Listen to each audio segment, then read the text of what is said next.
When manufacturers start to look at their launch plan, oftentimes we have found that some of the brand managers or the brand leads of a certain product think that a limited distribution model or a limited specialty pharmacy model is the way to go. They feel they may have better control, that their drug, once it's available, everybody can get it, but we want to limit and really restrict how that drug gets to the market, mainly for control and data.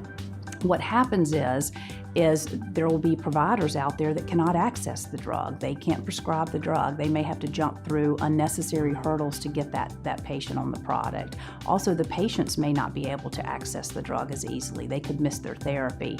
So oftentimes the myth out there is that let's have a small, very controlled network of distributors, of specialty pharmacies. But what the inverse effect is, and the unintended consequence is, that then patients are limited and physicians are limited and health systems are limited in being able to access that product.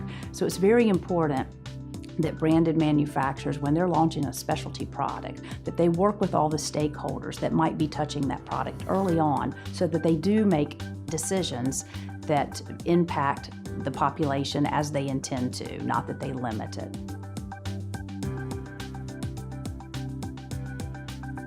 When thinking about their distribution decisions, manufacturers should really think about how customers prefer to access products, how customers are accessing competitive products that are already on the market, and if their new product offers enough clinical differentiation that customers would be willing to go outside of their normal workflow to be able to access the new product.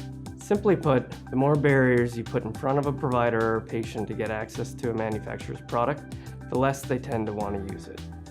Pharmacists and providers are really focusing on operating at the top of their licenses with respect to adherence, medication therapy management, patient counseling, general wellness, and disease state management. They are not necessarily focused on trying to navigate the complex and very arduous task of a limited distribution network, trying to figure out where they need to order every single new product that comes onto the market.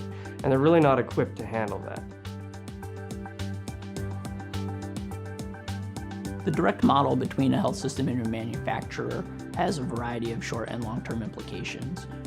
In the short term, while a manufacturer may look at it and see benefits associated with data control, product access control, and so forth, those same benefits that the manufacturer sees create challenges for the health system. The health system wants to drive efficiencies. Now the health system is trying to manage multiple delivery times, multiple partners that they have to pay, ensuring that that product is available and accessible as soon as they need it for their patients. And these create churn and potential risk at the health system side. Now, longer term, while these same inefficiencies exist for the health systems, the manufacturers need to consider, as they grow their product, what some of the potential implications are. And we certainly want our manufacturers to be successful and grow their products, but as that product scales and as that product grows, the manufacturer has to consider, how do I manage a direct model that now, instead of going to 10 locations, maybe goes to 10,000 locations? How do I manage the credit risk associated with that? How do I collect all of the money from all of those locations I'm now going to?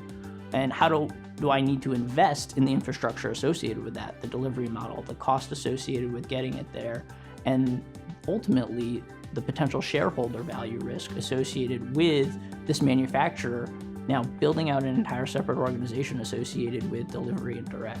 So a manufacturer needs to weigh these short and long-term consequences associated with any sort of direct model they may consider.